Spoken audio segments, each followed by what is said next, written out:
درود بھیجے گا محمد و آل محمد پر۔ اللهم صل على محمد أعوذ بالله من الشيطان الرجيم بسم الله الرحمن الرحيم الحمد لله رب العالمين والصلاة والسلام على سيد الأنبياء والمرسلين حبيب إله العالمين أبي القاسم محمد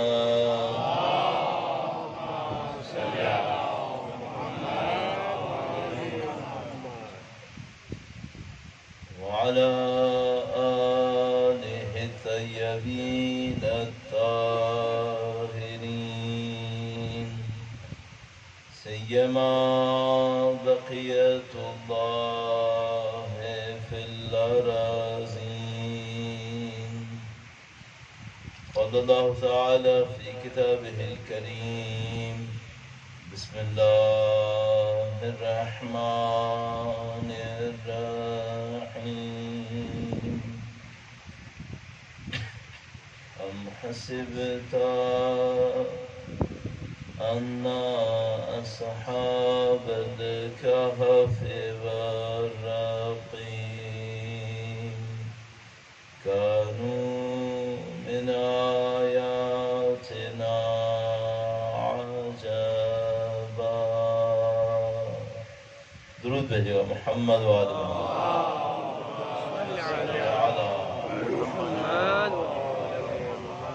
خدا تعالیٰ کا انتہائی شکر ہے، انتہائی لطف و کرم ہے۔ خدا تعالیٰ نے ہمیں دین کی، قرآن و اہل بیت اطہار علیہ السلام کی ہدایت نصیب فرمائے۔ شکر خدا ہے اس نے ہمیں سید الشہداء کی محبت نصیب کی، سید الشہداء کے فرش ادا پہ بیٹھنا نصیب کیا۔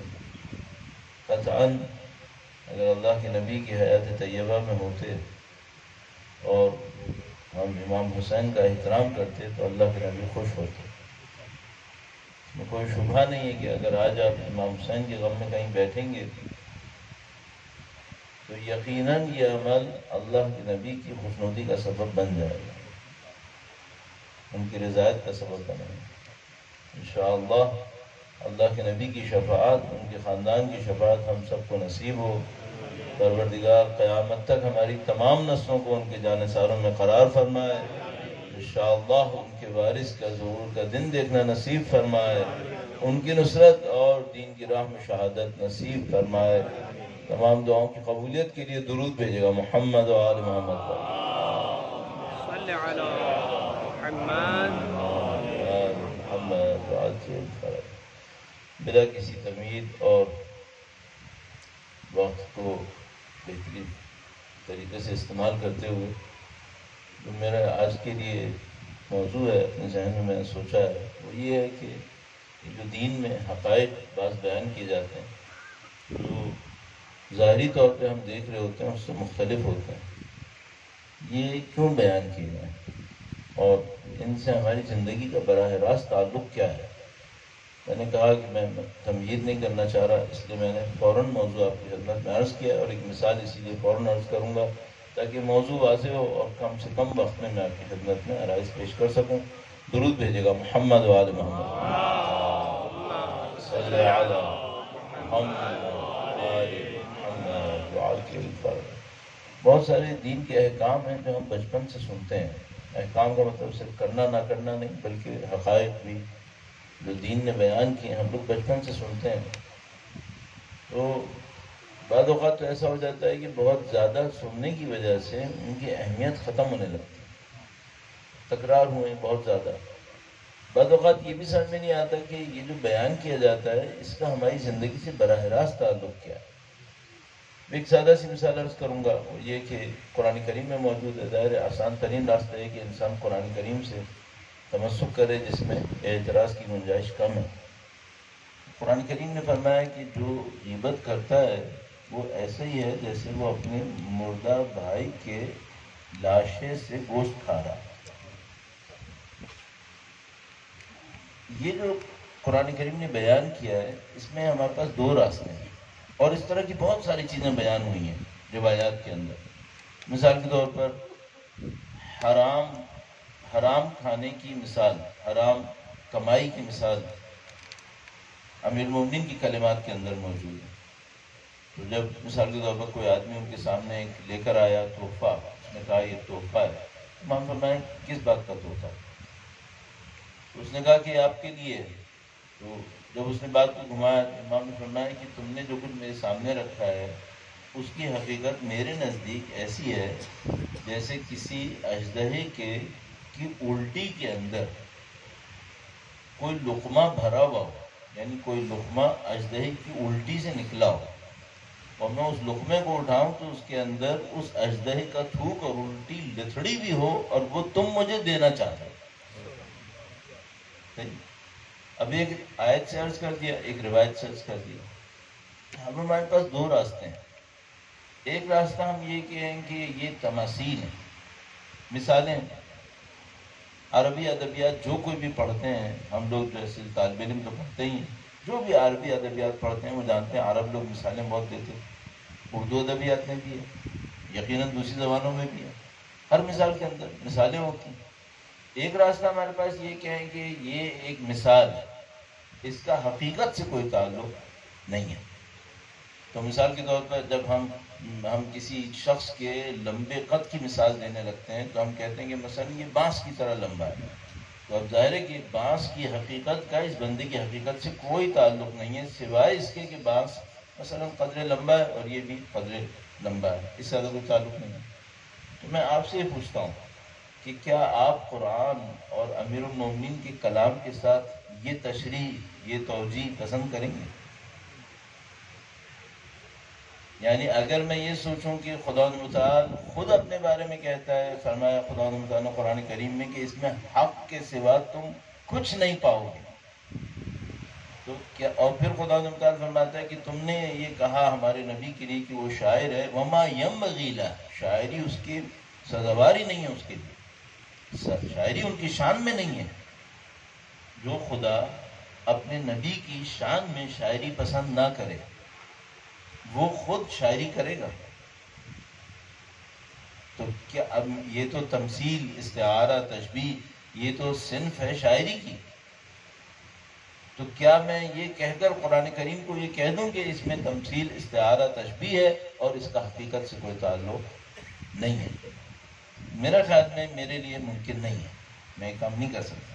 ہاں اگر خود خدا نے فرمائے تلک الامثال نضربها للناس، یہ وہ مثالیں ہیں جو ہم لوگوں کے لیے بیان کرتے ہیں، تب بھی ہمارا دل یہ کہتا ہے اس مثال میں بھی کوئی حقیقت ہے. لو انزلنا هذا القرآن على جبل لرأيته خاشعا متصدعا من خشية الله وتلك الامثال نضربها للناس. جب خدا تعالیٰ خود فرماتا ہے کہ یہ وہ مثالیں جو ہم لوگوں کے لیے پیش کر رہے ہیں، تب بھی یہ لگتا ہے کہ مثال میں بھی کوئی حقیقت ہے، اور جس کو خدا حقیقت بتا کے پیش کر رہا ہے اس کو میں کہوں کہ یہ مثال ہے، تو میرا ذہن نہیں مان رہا اس کو کہ یہ مثال ہو. اچھا ایک دو بھی نہیں ہے، بڑی بڑی ہیں روایات، آیات کے اندر ایسی مثالیں بہت زیادہ ہیں. تو مثال کے طور پر ایک جگہ پہ خدا نے فرمایا کہ بھئی یہ لوگ جو یتیم کا مال کھا رہے ہیں یہ لوگ اپنے شکم میں آگ پال رہے ہیں. صحیح ہے؟ یہ جو بیان ہے خدا کا یہ تمثیلی ہے، شاعری ہے. یا مثال کے طور پر اگر مولا امیر المومنین نے فرمایا تھا وہ جملہ، اور اب میں دوسرا جملہ ان کی سبت شہید سے یعنی امام حسین سلام اللہ علیہ سے نقل کرتا ہوں.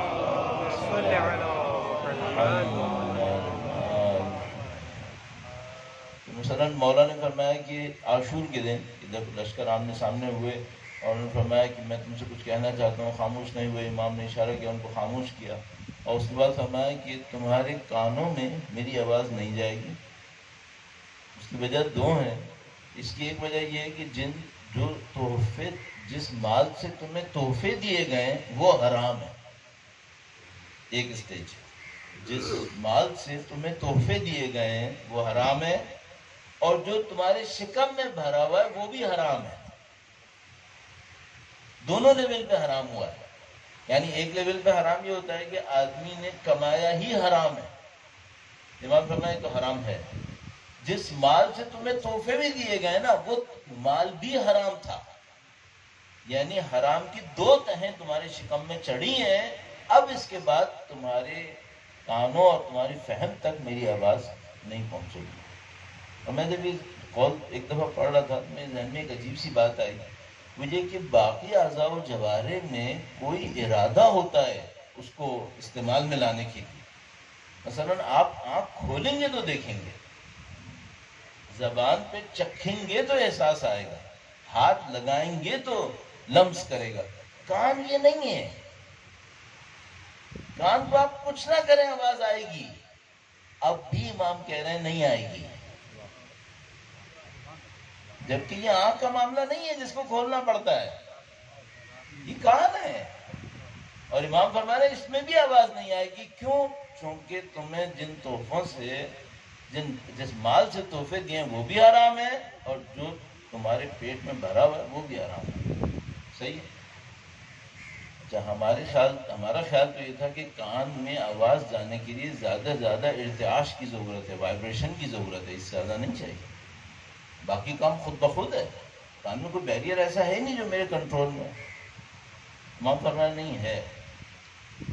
اب میں آپ سے ایک بات پوچھنا چاہ رہا ہوں، یہ جتنی باتیں ابھی 4 مثالیں تو ہو گئی آپ کے سامنے، یہ سب مثال ہے، اس کا حقیقت سے کوئی تعلق نہیں ہے۔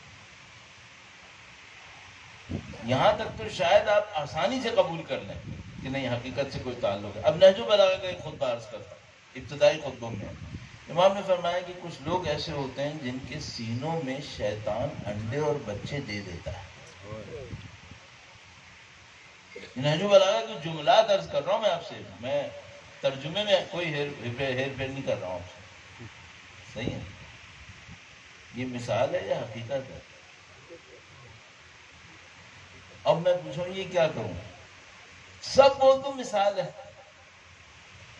سمجھ لیں اگر میں یہ کام کر لوں ہماری تو جان چھوڑ گئی، مزید غور کرنے کی ضرورت ہی نہیں، مثال ہے بھائی۔ اگر آپ نے کسی شخص سے کہا بانس ہے تو اب کیا بانس پہ کیا غور کرو؟ مثال ہے، وہ کہے گا اب میں بانس کا ڈی این اے نکال کے لے آیا، میں نے یہ تھوڑی کہا تھا کہ یہ بانس ہے، میں نے کہا مثال میں یہ بانس ہے، معاملہ ختم ہو گیا۔ تو میرا تو کام بہت آسان ہو جائے گا کہ مجھے نہ آیات کے اوپر مزید غور کرنے کی ضرورت ہے، نہ روایات کے اوپر مزید غور کرنے کی ضرورت ہے، نہ اس کا کنیکشن ڈھونڈنے کی ضرورت ہے۔ لیکن دل نہیں مان رہا اس طرح، دل نہیں مانتا کہ اللہ کے نبی جن کی شان میں شاعری نہیں ہے، ان کے وسیع کہ جو باب العلم کا اور علم کا محور ہے، وہ ہمیں صرف یہ جملے شاعری کے لیے بیان کر رہے ہیں، نہیں ایسا نہیں، یہ کوئی حقیقت ہے۔ اب سوال اگلا ہے، اگر اتنا مان لیا آپ نے کہ کوئی حقیقت ہے، اب سوال یہ وہ حقیقت نظر آ رہی ہے؟ نہیں، مجھے سے کو تو نظر نہیں آ رہی۔ اگر نہیں نظر آ رہی، اگلا سوال ہے پھر وہ حقیقت ہے کہاں؟ اس کا ہم سے کوئی تعلق ہے یا نہیں ہے؟ تیسرا سوال، اگر ابھی نظر نہیں آ رہی اور ہے اور ہم سے کوئی تعلق بھی ہے تو نظر کب آئے گی؟ آئے گی بھی یا نہیں آئے گی؟ اس کو چند جملوں میں عرض کروں گا، درود بھیجے گا محمد و آل محمد۔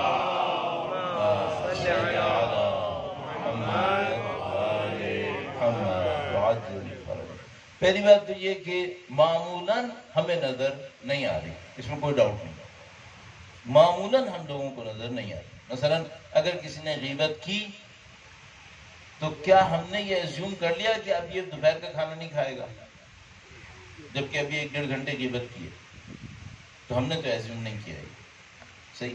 اچھا یہ بات عرض کرتا چلوں، اللہ کے نبی ایزیوم کرتے تھے، اللہ کے نبی ایزیوم کرتے تھے.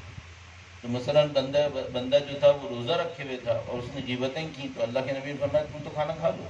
تو اس نے کہا کہ اے اللہ کے نبی، تو روزے سے ہوں. کہا کہاں روزے سے؟ تم نے شکم میں گوشت بھرا ہوا، تو دکھاؤں ابھی.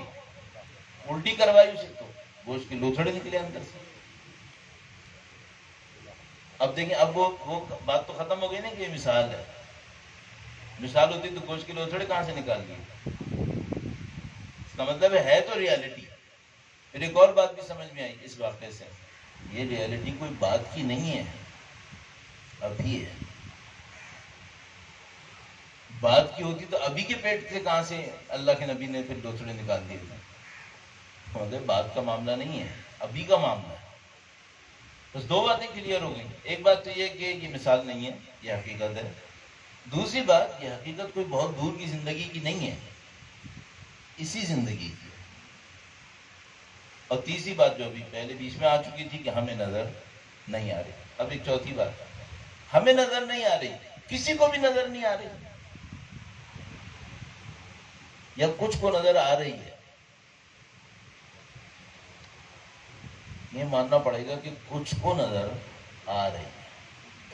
کیوں بھائی؟ دیکھیں اسی مثال کے اندر کم سے کم اللہ کے نبی کو تو نظر آ رہی ہے، اس میں تو کوئی ڈاؤٹ نہیں ہے، اللہ کے نبی کو نظر آ رہی ہے. اچھا، اہل بیت اطہار علیہ السلام کو نظر آتی تھی یا نہیں نظر آتی تھی؟ یقیناً کہنا پڑے گا آتی ہوگی. نہیں، میں اتنی آسانی سے نہیں جاؤں گا. کبھی دوسروں کو بھی دکھاتے تھے کیا؟ آپ خود مانیں گے ہاں دکھاتے تھے، کیونکہ آپ نے بچپن سے سنا. مثلا مینا یا عرفہ میں ایک بندہ کھڑا تھا اور اس نے کہا ماں اکثر الحجیج، کتنے حج کرنے والے ہیں؟ امام نے فرمایا کہ ماں اکثر الزجیج وہ اقل الحجیج، رونے والے چلانے والے بہت ہیں، حج کرنے والے بہت کم ہیں. تو بندہ نہیں سمجھا.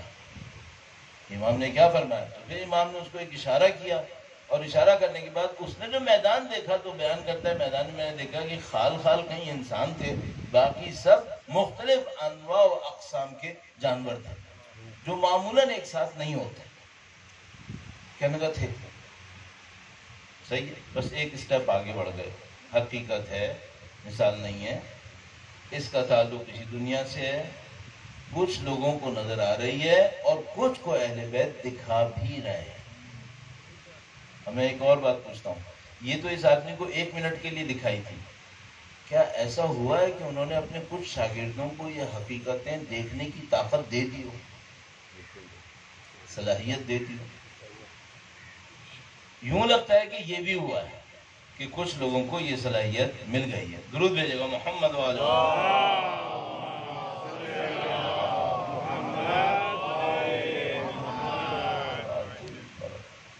یہ کیسے پتا چلا؟ یہ اس طرح پتا چلا کہ امام کے مولا کے 5 اصحاب تھے جن کو اصحاب اسرار کہتے تھے. اور وہ جو اصحاب اسرار تھے وہ بعض اوقات ایسی باتیں کرتے تھے جن کو سن کر لوگ کہتے تھے کہ یہ لوگ غیب کے مدعی ہیں، غیب کے دعوے دار ہیں. تو بعض اوقات ان کی سرزنش بھی کرتے تھے. حتیٰ ہمارے پاس ایک روایت موجود ہے کہ ان اصحاب سر میں سے ایک نے عبداللہ بن عباس کو کوئی روایت بیان کی، تو عبداللہ بن عباس ابا جھاڑ کے کھڑے ہو گئے، کہا میں غیب لکھنے کے لیے نہیں بیٹھا یہاں. انہوں نے کہا نہیں، غیب نہیں ہے، یہ ہمارے مولا نے ہمیں سکھایا، یہ غیب نہیں ہے، یہ سیکھا ہوا.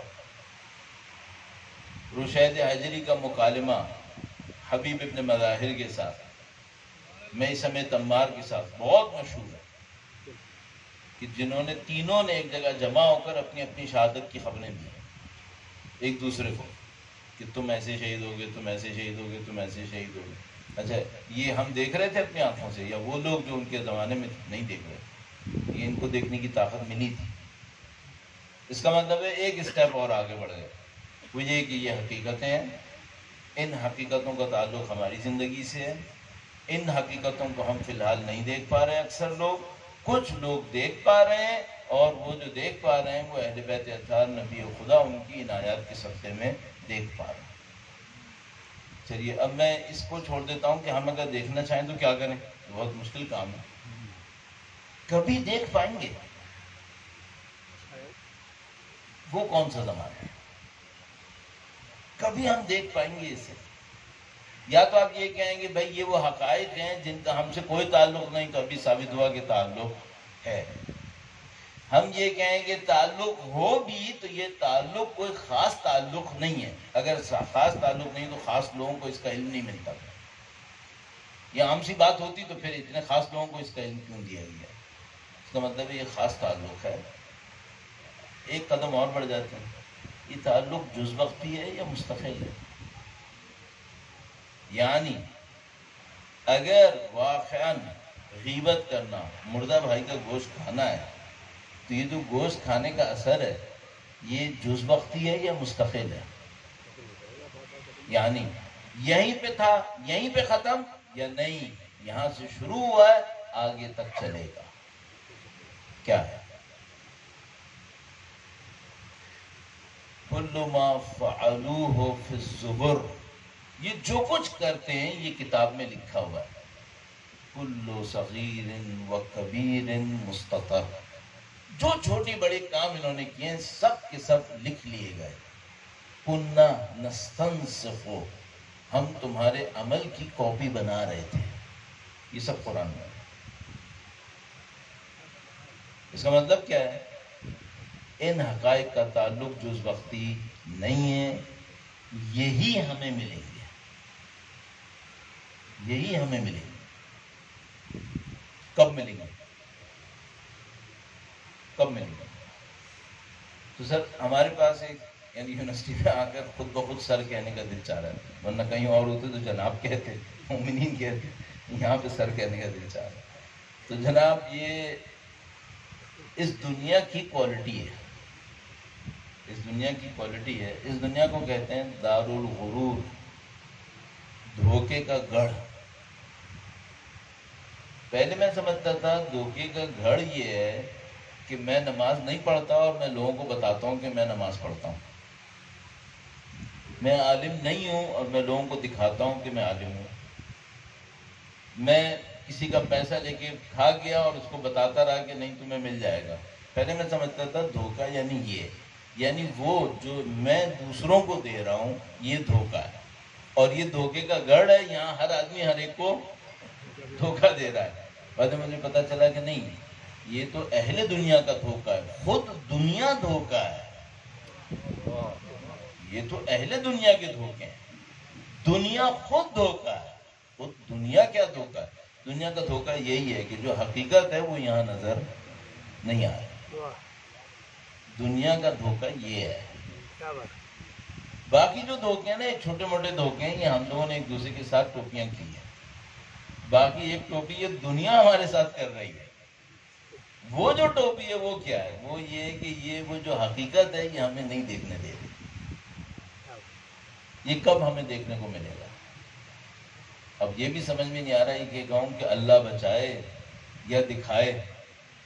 اگر پیچھے اچھا رکھا ہے تو اچھا اللہ دکھائے، اور اگر پیچھے برا رکھا ہے اللہ بچائے تو پھر اللہ بچائے کہنا بھی آسان نہیں ہو رہا۔ اس کی وجہ ہے کہ خداوند متعال فرماتا ہے کہ تم ان غیر مسلمانوں جو دشمنان اللہ ہیں ان سے کہو کہ یہ موت کی آرزو کریں، یہ کبھی موت کی آرزو نہیں کریں گے، بما قدمت ایدیہم، کیونکہ ان کو پتہ ہے کہ جو انہوں نے آگے بھیجا ہے وہ اچھا نہیں ہے، تو یہ آرزو کریں گے لو یعمر الف سنہ، کہ یہ 1000 سال زندہ رہیں۔ خدا فرما رہے 1000 سال بھی زندہ رہ لوگے نا تب بھی ہمارے پاس ہی آؤ، کہیں نہیں جا سکتے۔ یہ ساری باتیں ہوں گی، تو یہ جو حقیقت ہے یہ کب ملے گی ہمیں؟ یہ ہمیں ملے گی موت سے چند منٹس پہلے، بعد میں نہیں، موت سے چند منٹس پہلے۔ آیت روایت کوئی، ہاں، الناس نیام اذا مات انتبہوا، لوگ سو رہے ہیں جب مریں گے تو جاگ جائیں گے۔ لوگ سو رہے ہیں جب مریں گے تو جاگ جائیں گے۔ کیا جاگیں گے؟ جاگیں گے اس طرح سے جو سمجھ میں آتی ہے بات کہ یہ جو دنیا کا دھوکہ تھا وہ ٹوٹ جائے گا، تو وہ جو دنیا کے ظاہری چیزیں تھیں وہ ہٹ جائیں گی، اور وہ جو حقائق ہمیں دین نے بیان کیے تھے وہ کھل کے سامنے آ جائیں گے۔ بر محمد وآل محمد صلوات. اللہم صلی علی محمد وآل محمد وعجل.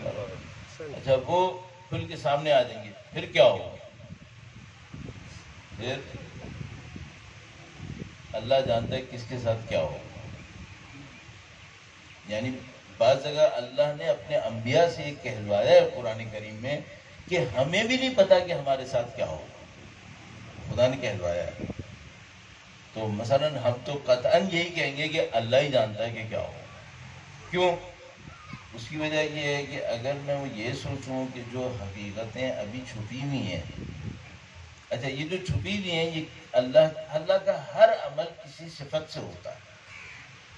دنیا دار غرور ہے، اللہ تو دھوکہ نہیں دیتا نا، اللہ تو کوالٹی نہیں ہے اس کی دھوکہ دے. تو وہ کس صفت کی بنیاد پہ یہ چھپا ہوا ہے؟ یہ ہے ستاریت. دنیا میں دھوکہ ہے لیکن خدا نے کیوں ہمیں ایسا رکھا ہوا ہے؟ اس کو ہم کہتے ہیں ستاریت ہے. صحیح ہے.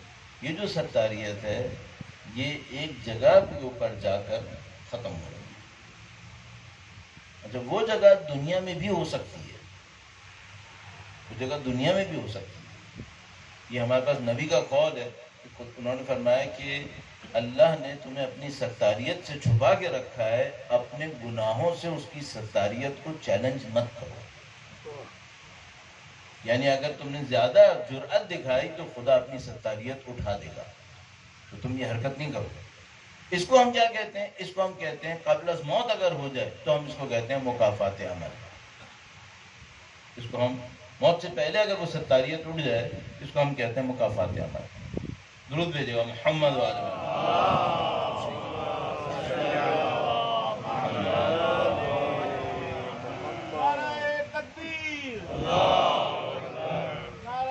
اب مت سوچے گا کہ انہوں نے شروع سے یہ کام کیوں نہیں کیا تھا، کیونکہ شروع میں لوگ تبدیل ہوتے رہتے ہیں نا، تو یہ لوگ اس لیے یہاں لگا دیتے. اگر ایک ہی کو ریکارڈ کرنا ہو تو پھر یہ ہمیں یہاں چپکا دیتے ہیں. ان کی غلطی نہیں. آپ اپنی سلامتی کے لیے درود بھیجیں محمد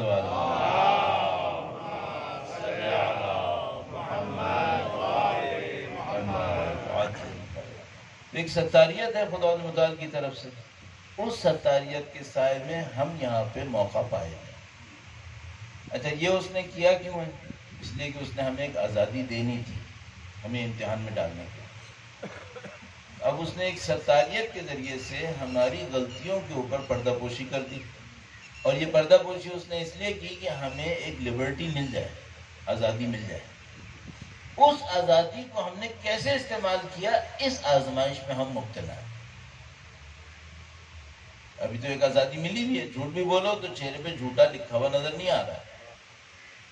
لیکن یہی آزمائش ہے کہ بھئی تم نے ہماری دی ہوئی اس آزادی اور ستاریت کو کیا کیا.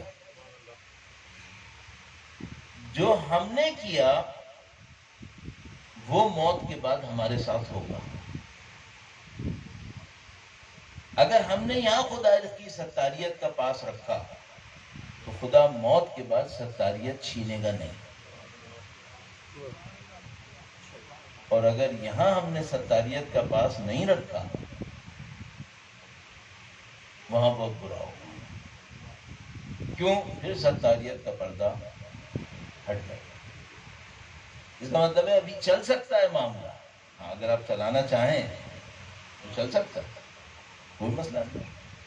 کیوں؟ کیونکہ خدا کی کوئی صفت محدود نہیں ہے سوائے کسی اور صفت کی وجہ سے. رحم کرتا ہے، رحم کرتا ہے، رحم کرتا ہے. کب کہاں پہ جا کے رحم کی حد ختم ہوتی ہے؟ جہاں پہ دوسرے پہ ظلم شروع ہوتا ہے. بس اب ستاریت دی ہے، ستاریت محدود ہے؟ نہیں، لامحدود ہے. کب پردہ چاک ہوتا ہے؟ جب ہم چاک کرتے ہیں. دنیا میں چاک کریں گے تو یہاں ہو جائے گا. یہاں چلا بیٹھے وہاں تک تو پھر وہاں چاک ہوگا. اور تھوڑا سا خیال کر لو تو یہ جنت کے دروازوں تک پہنچا دے گی. یہ ستاریت ختم نہیں ہوگی. تھوڑا سا خیال کر لو میرے جیسے تو یہ وہاں تک چل جائے گا. اچھا یہ خیال کیا کریں؟ جو حقیقتیں نظر نہیں آ رہی ان پہ ایمان لے آؤ. اس کو ہم کہتے ہیں غیب پہ ایمان. ایک معنی. غیب پہ ایمان لاؤ. کس غیب پہ؟ جس کو اللہ نے بیان کیا، جس کو نبی نے بیان کیا، اس پہ ایمان لے آؤ. مثلا آپ سے پوچھتا ہوں فرشتے پہ ہم ایمان لاتے ہیں؟ ہاں لاتے ہیں. آنکھوں سے دیکھا ہے؟ نہیں دیکھا ہے. پھر کیوں ایمان لائے؟ اللہ کے نبی نے بتایا. ہو گیا غیب پہ ایمان. غیبت کا مطلب مردہ بھائی کا بدن کھانا ہے، لاشا کھانا ہے. آنکھوں سے دیکھا ہے؟ نہیں دیکھا ہے. ایمان لے آئے. یہ غیب پر ایمان کی ہماری کمی ہے. صحیح. اب معذرت کے ساتھ اس بے ایمانی کے ساتھ اگر برزخ پہ پہنچ گئے تو کیا ہوگا؟ اچھا اب میں چند جملوں میں ان کو سمیٹنے کی کوشش کرتا ہوں. یہاں پہ داستان چلتی رہتی ہے، بعض اوقات نظر بھی نہیں آتی. ایک عجیب روایت ہمارے پاس ہے کہ اگر کوئی شخص صبح کے وقت، اذان کے وقت، نماز کے وقت نہیں اٹھتا ہے، سمجھ میں آتی ہے کہ یہ اذان کا وقت ہے، نماز کا وقت ہے، اٹھ جانا چاہیے، نہیں اٹھتا ہے تو شیطان اس کے کان میں ایک نجاست ڈالتا ہے. صحیح. اچھا عین ممکن ہے کہ وہ آڈیولوجی کا ایگزام ٹیسٹ کرے تو اس کے کان 100% صحیح ہوں، اس میں کچھ نظر نہیں آئے گا. تو یہ جو اس نے نجاست ڈالی تھی، اس کا اثر کیا ہے؟ اس کا اثر کیا ہے؟ ہاں اس کا اثر اس کان کی وائبریشن پہ نہیں ہے، اس کا اثر ہے قلب کی سماعت کے اوپر. اس کا دل حق نہیں سنے گا، اس کا دل حق نہیں سنے گا. جو سید الشہداء نے میدان عاشورہ کے اندر فرمایا کہ تمہارے شکم میں حرام بھرا ہوا ہے، تمہارے قلوب میری بات نہیں سنیں گے. کان تو سن رہے تھے. تو عزیزان محترم اس طرح بہت سارے حقائق ہمارے ساتھ چل رہے ہیں. اب صرف مشکل کیا ہے؟ مشکل یہ ہے کہ ایسا نہ ہو کہ اسی عالم میں چلے جائیں. جیسے انہوں نے بہت اچھا پڑھتے ہیں ہمیشہ، زندگی کا بھروسہ نہیں. یہ بڑی بات، زندگی کا بھروسہ نہیں، اس کا نہیں پتا. یہ بہت بڑا معاملہ ہے. 10 سال بھی گئے، 15، 17، 20، 28 سب گئے، زندگی کا بھروسہ نہیں. اسی عالم میں چلے گئے تو کیا ہوگا؟ یہ سمیٹنا ہے کسی طرح سے. درود بھیجے گا محمد و آل محمد.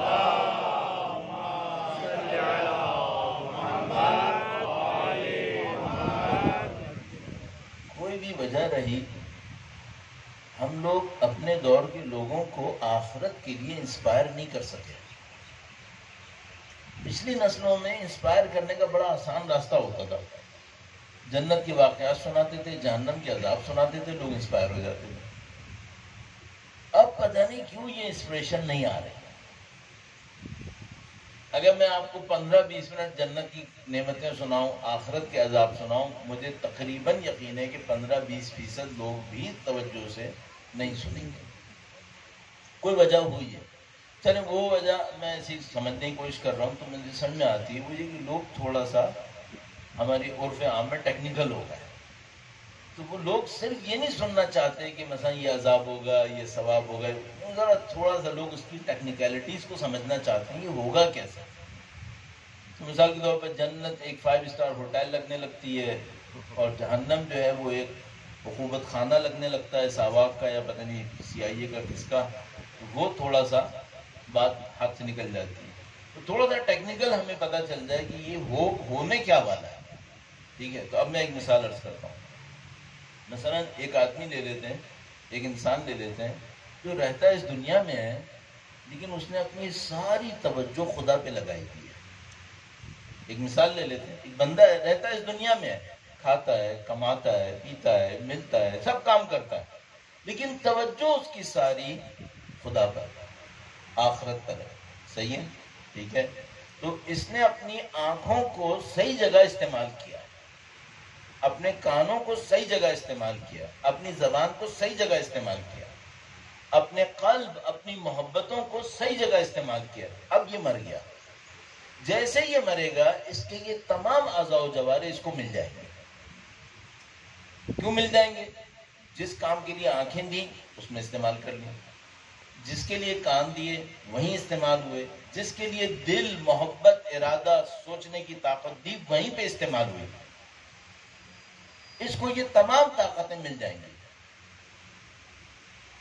اچھا اب ایک ہم اگلی مثال لے لیتے ہیں. ایک آدمی کو آنکھیں دی گئی تھیں، ایک فزیکل آپٹیکل اسٹرینتھ اور ایک بصارت جس سے وہ حقائق کو پہچانے. تو اس نے اپنی آنکھوں کو استعمال کیا گناہ میں، اور بصارت کو جس سے حقیقت کو استعمال کر پہچان لینا چاہیے تھا اس کو اس نے استعمال نہیں کیا. ٹھیک ہے، بصارت کا استعمال اس نے بالکل نہیں کیا، اور جو آپٹیکل اسٹرینتھ تھی اس کی، دیکھنے کی طاقت تھی، اس کو بھی غلط جگہ پہ استعمال کر لیا. صحیح. اب یہ بندہ مر گیا. جیسے یہ بندہ مرے گا، نمبر ایک اس کو ایک اندھا پن اٹھانا پڑے گا. کس بات کا اندھا پن؟ وہ یہ کہ اس نے ان آنکھوں کو جو فزیکل آئیز تھیں اس کا صحیح استعمال نہیں کیا. تو چونکہ اس نے ناشکری کی ہے بلکہ نافرمانی کی ہے، تو اس کو اس طاقت سے محروم کر دیا جانا چاہیے. پہلی بات. دوسرا اس سے بھی زیادہ خطرناک مسئلہ ہے وہی کہ اس کو بصارت دی گئی تھی، اور بصارت دی گئی تھی کہ یہ اس کے ذریعے سے اللہ کے حقائق کو پہچانے. ٹھیک ہے، اس نے اس کو وہاں پہ استعمال نہیں کیا اور اس طاقت کو استعمال کیا مکر و فریب میں. یہ جو بصارت کی طاقت میں آپ سے عرض کر رہا ہوں، اس کو علم اخلاق کی ٹیکنیکل ٹرم میں کہتے ہیں قوہ عاقلہ. قوہ عاقلہ وہ طاقت ہوتی ہے جس کے ذریعے آپ ان سین اور پریڈکٹیبل چیزوں کو سوچ رہے ہوتے ہیں. مثال کے طور پہ یہ آدمی میرے بارے میں یہ سوچ رہا ہوگا، یہ آپ کی قوہ عاقلہ ہے.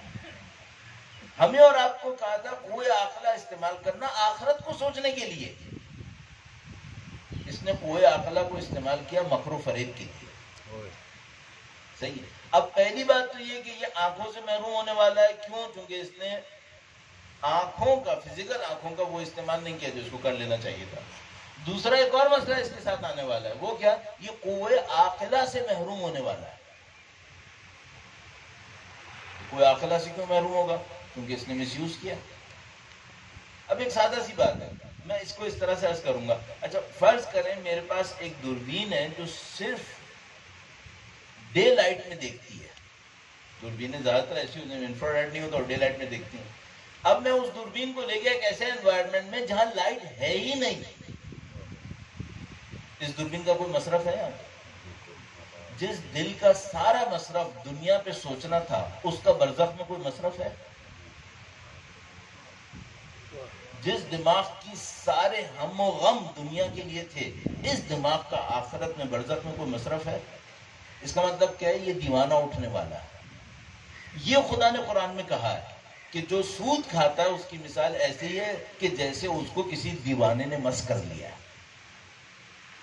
سود کھانے والا دیوانہ کیوں ہے؟ کیونکہ اس نے قوہ عاقلہ کا وہاں استعمال کیا ہے جہاں پہ الاؤ نہیں تھا. کما یتخبطہ الشیطان من المس. قرآن. ابھی بات ہوئی تھی کہ قرآن کی مثال نہیں ہوتی ہے. صحیح. تو سود کھانے والا دیوانہ کیوں ہوا؟ اس وجہ سے دیوانہ. صحیح. اچھا اگر ان حرکتوں کے ساتھ برزخ میں پہنچ گئے، اب یہ سوچیں کیا بچے گا اور کیا جائے گا.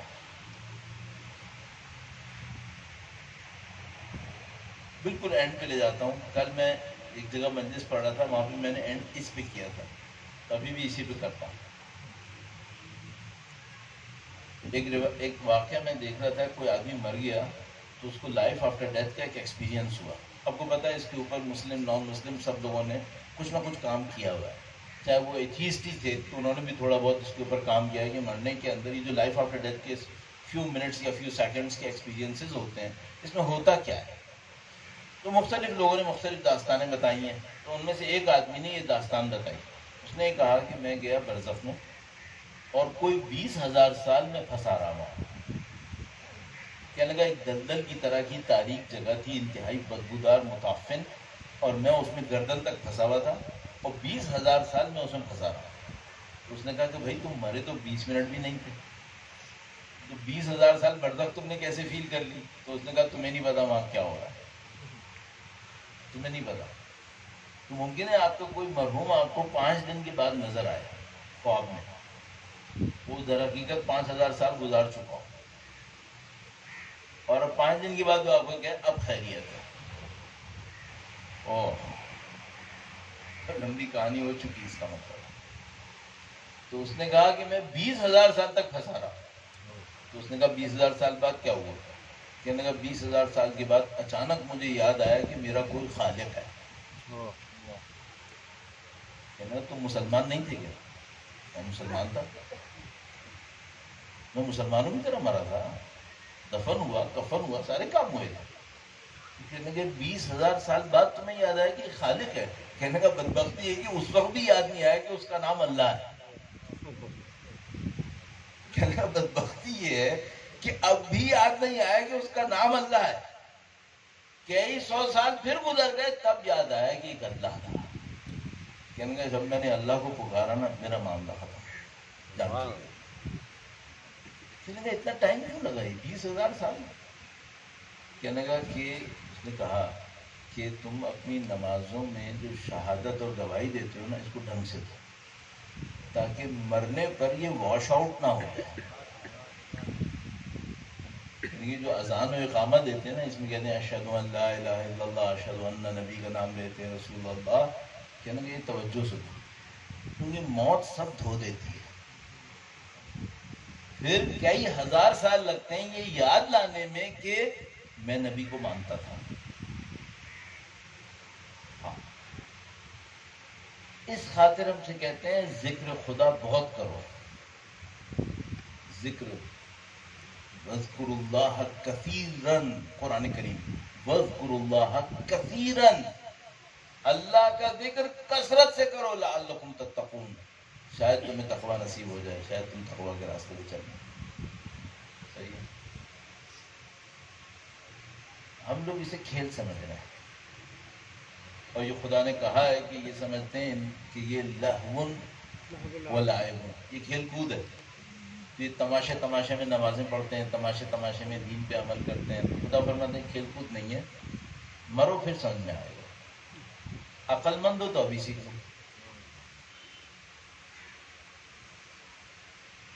کھیل کود جاری رکھنا ہے، بسم اللہ تو نہیں کہہ سکتا، جس میں شیطان، اگر ہوشیار ہونا ہے تو امام نے فرمایا ایک جگہ پہ کہ موعظے بہت ہیں، موعظے دریافت کرنے والے کم، ہمیں نصیحت دینے والے بہت ہیں، ہم نصیحت دینے والے کم۔ قرآن نصیحت کے لیے کافی نہیں ہوگا، یہ جو دنیا میں قبرستان بسے ہوئے ہیں، یہ جو ہم لاشیں اور جنازے اٹھاتے ہیں، یہ نصیحت دینے کے لیے کم ہے۔ مکافات عمل جو اپنی آنکھوں سے ہم دنیا میں دیکھتے ہیں، یہ نصیحت کے لیے کم ہے، یہ کم ہو ہی نہیں سکتے، چونکہ ناسخ خدا ہے، اپنا کام کم نہیں کرے گا، وہ خدا ہے، اس کا کام پورا ہوتا ہے، ہم کم کر دیں۔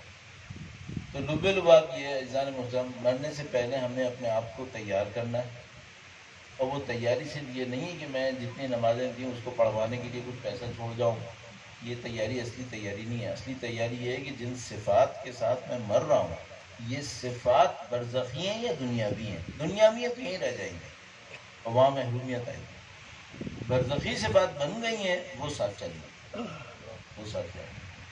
اللہ کا بڑا لطف ہے، خدا کا بڑا کرم ہے، اس نے ہمیں سید الشہداء کی محبت سے نوازا، الحمدللہ الحمدللہ، احسان ہے خدا نے بتایا۔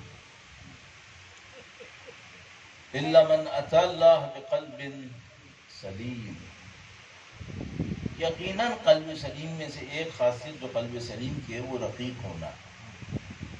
قلب سلیم شقی نہیں ہوتا، قلب سلیم گناہگار کا بھی ہو تو رقیق القلب ہو، بچت ہو جاتی ہے۔ یہ سید الشہداء کی محبت نے ہمارے ساتھ کارنامہ کیا ہے وہ یہ کہ ہمارے دلوں کو رقیق کیا ہوا ہے، دلوں کو رقیق۔ اچھا، رقیق اور شقی ان قلوب کی نشانی کیا ہے؟ البتہ میں اپنے لیے عرض کر رہا ہوں مجھے کہ اگر میں صرف مجلس میں مصائب پڑھتے اور سنتے وقت روؤں تو یہ حب اہل بیت کی نشانی نہیں ہے، میرے نزدیک نہیں ہے، کافی نہیں ہے تو صحیح، کافی نہیں ہے۔ کافی کب ہو؟ جب میں امام کے نام پہ اکیلے میں رہوں، سب کے سامنے تو سب کو دکھانے کے لیے رو سکتا ہوں، سب کے ساتھ بیٹھ کے تو ماحول کے اثر میں رو سکتا ہوں، ایک گھبرائی ہوئی آواز سن کے بھی رو سکتا ہے انسان، آپ کچھ بھی دیکھ کے روک سکتے ہیں۔ لیکن میں سوچتا ہوں جس دن میں گھر میں اکیلا بیٹھا ہوں اور مجھے اپنے امام کی کوئی مصائب یاد آئے اور وہ مصائب مجھے اکیلے میں رلا لیں، اس کا مطلب ہے امام کی محبت میرے دل میں اب مجھے اطمینان ہوگا۔ تو یہ تو میں آپ کے سامنے مصائب کے جملے عرض کروں گا، یہ رونا بھی فضیلت ہے، یہ رونا بھی اجر ہے، یہ رونا بھی یقیناً مادر حسین کے دست میں امانت ہے، لیکن اس رونے کی بات ہی کچھ اور ہے۔ جو آپ کبھی رات کو، جیسے ابھی گرمی کا وقت ہے، رات کے وقت میں کبھی آپ اٹھیں پانی پینے کے لیے اور آپ ٹھنڈا پانی پی رہے ہوں اور آپ کو ایک لہجے کے لیے یاد آئے کہ ایسے کسی زندان میں سید الشہداء کی یتیمی کو پیاس لگتی تھی تو مظلومہ پانی مانگتی رہتی تھی اور کوئی پانی دینے والا تھا نہیں۔ آپ اور میں اپنے جنازوں پہ تو روئیں گے، ظاہر ہے ہمارے جنازے ہوں گے تو ہم روئیں گے، لیکن اگر کبھی اپنے جنازوں پہ روتے ہوئے علی اکبر یاد آئے اور آپ ہمیں اپنے جنازوں کو چھوڑ کر علی اکبر کے اوپر رو لیں، اس کا مطلب ہے امام حسین کی محبت ہمارے دلوں کے اندر ہے۔ اور اسے جو کیوں نہ ہوتی، کیوں نہ ہوتی، اللہ اکبر، وہ جس کو اللہ کے رسول اپنے کندھوں پہ بٹھا لیتے، وہ جس کی تکلیف دیکھ کر خطبہ چھوڑ کے کھڑے ہو جاتے تھے، وہ جس کو دیکھ کر اللہ کے نبی نے جبرائیل کے انتخاب پر کہا۔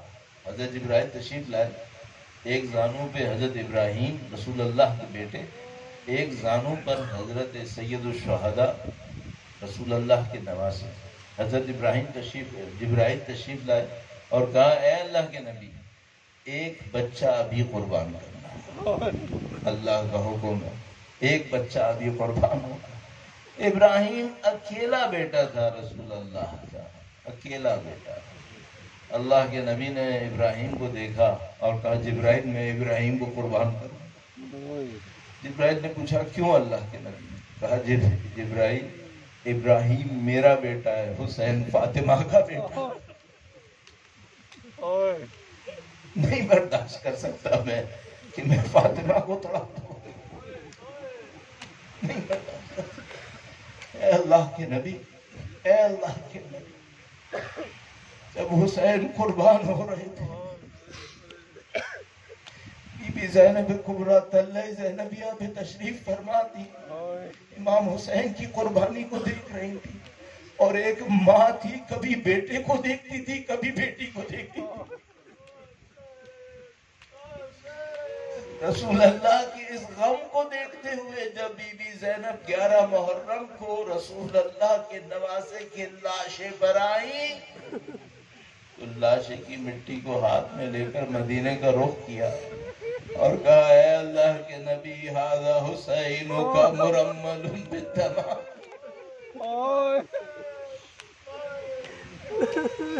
الا لعنت اللہ علی القوم الظالمین سیعلم الذین ظلموا ایام انقلب ینقلبون۔ پروردگار تجھے واسطہ مولا سید الشہداء کے اس غم کا پاک پروردگار، ان کی عزا کا واسطہ مرتے دموں تک ہمیں قیامت تک ہماری تمام نسلوں کو امام حسین کے چاہنے والوں میں قرار فرما۔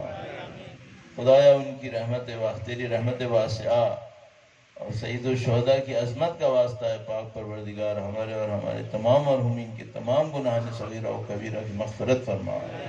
خدایا تجھے واسطہ اہل بیت اطہار کی مظلومیت کا سید و سردار مولا اور آقا امام آخر الزمان کے ظہور میں تعجیل فرما، ان کی نصرت کی سعادت نصیب فرما، دین کی راہ میں شہادت نصیب فرما۔ تمام دعاؤں کی قبولیت کے لیے امام کی ظہور کی تعاجیل، ان کی نصرت کی سعادت کے حصول کے لیے درود بھیجے محمد و آل محمد۔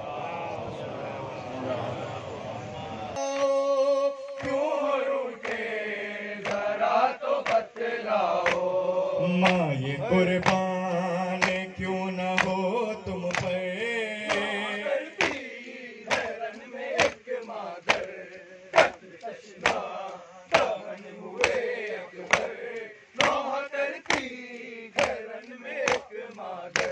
کہ ناز سے تجھے کو پالا میری جان، تیرا ہم سے نہیں تھا کوئی جوان، ہائے کس نے لگائی ایسی سنا، خاک میں مل گئے میرے ارمان، خاک میں مل گئے میرے ارمان، یہ جوانی یہ سختیاں اکبر کرتی ہے رن میں ایک مادر، قتل تشنا دہن ہوئے اکبر، کرتی ہے رن میں ایک مادر، تھی تمنا یہ مجھ کو اے بیٹا، تیرے سرکار باندھتی صحرا، جشن شادی مناتی کچھ ایسا،